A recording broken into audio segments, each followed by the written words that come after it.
This is day 6 of Let Us Make Man in Our Image. The scripture passage that goes along with day 6 is found in Psalms 27. Psalms 27 verse 1. The Lord is my light and my salvation. And whom shall I fear? The Lord is the strength of my life. Of whom shall I be afraid? When the wicked, even mine enemies and my foes, came upon me to eat up my flesh, they stumbled and fell. Though a host should encamp against me, my heart shall not fear. Though war should rise against me, in this will I be confident.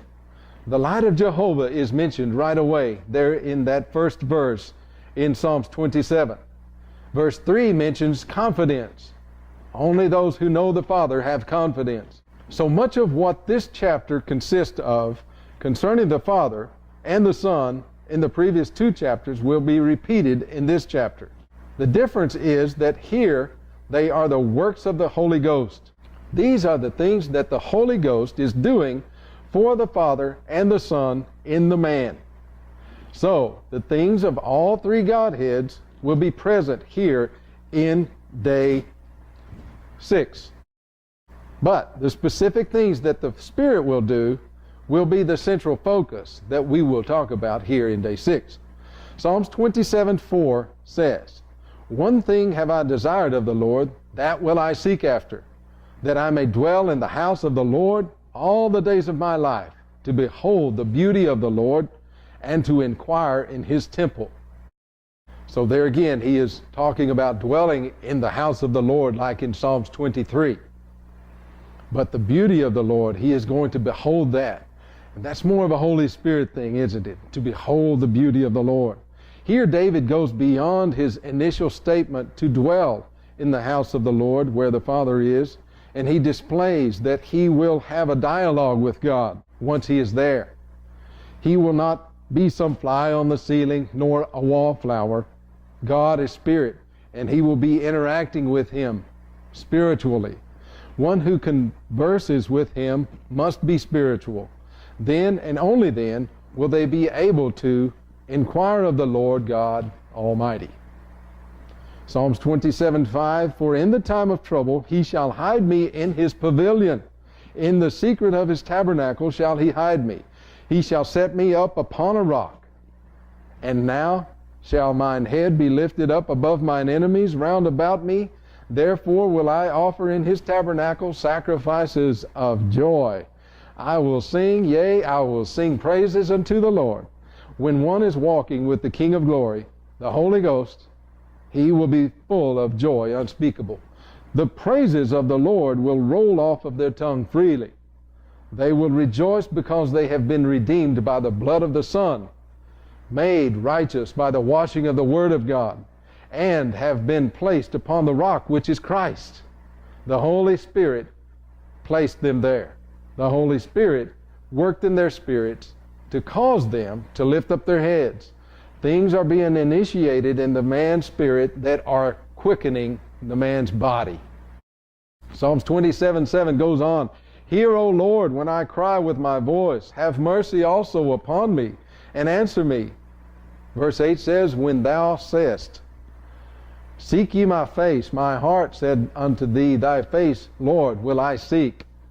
An ongoing conversation within this man is touching the heart of the Lord. He is communicating with the Lord God within himself. Psalms 27:9 says, Hide not thy face far from me. Put not thy servant away in anger. Thou hast been my help. Leave me not, neither forsake me, O God of my salvation.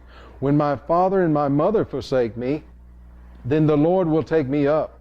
Teach me thy way, O Lord, and lead me in a plain path because of mine enemies.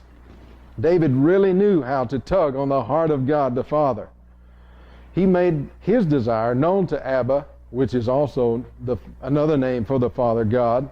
Even if his closest loved ones forsake him, his father and his mother, he would still fare well in Father God.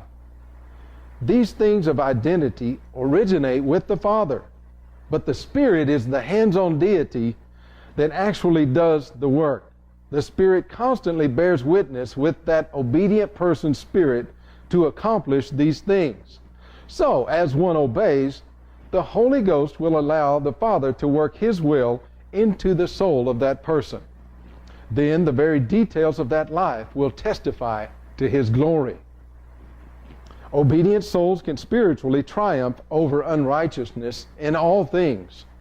In the next verse, the will of the enemy is mentioned. That is a soulish volition of another person's soul that has ill will for this person. The Father's will supersedes the will of the wicked for us, or of Satan. Therefore, one may rest assured that he is in good hands. But notice that an action has to take place. Psalms 27:12 says, "Deliver me not over unto the will of mine enemies, for false witnesses are risen up against me.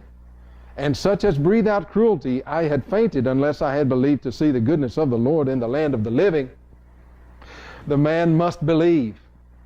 The action is deliverance. The Holy Spirit delivered this one to safety yet again. This one is restored to a place where all those around him are restored to as well, into the land of the living. Psalms 27:14, "Wait on the Lord, be of good courage, and He shall strengthen thine heart." Wait, I say, on the Lord. Our strength comes from the Lord. We are made in three parts, just as Elohim is in three parts. When we confess with our mouth, a part of the body, Jesus as Lord, and believe, which is an act of the will of the heart, in our heart, that God raised Him from the dead, we shall be saved. No other action is required to be redeemed. Then the promised Comforter, the Holy Spirit, begins to teach the man with this regenerated spirit to walk upright before the Lord. The Spirit of God will bear witness with this man's spirit to teach him. Through one Spirit, the heart and soul are strengthened. Many times over, the body is healed through the spiritual things that begin to flow from this newfound righteousness. Praise the Lord Jesus for making a way to the Father. In all things, one must go to the Father by the way of the Son. Each soul must partner with the Father and obey the Holy Spirit.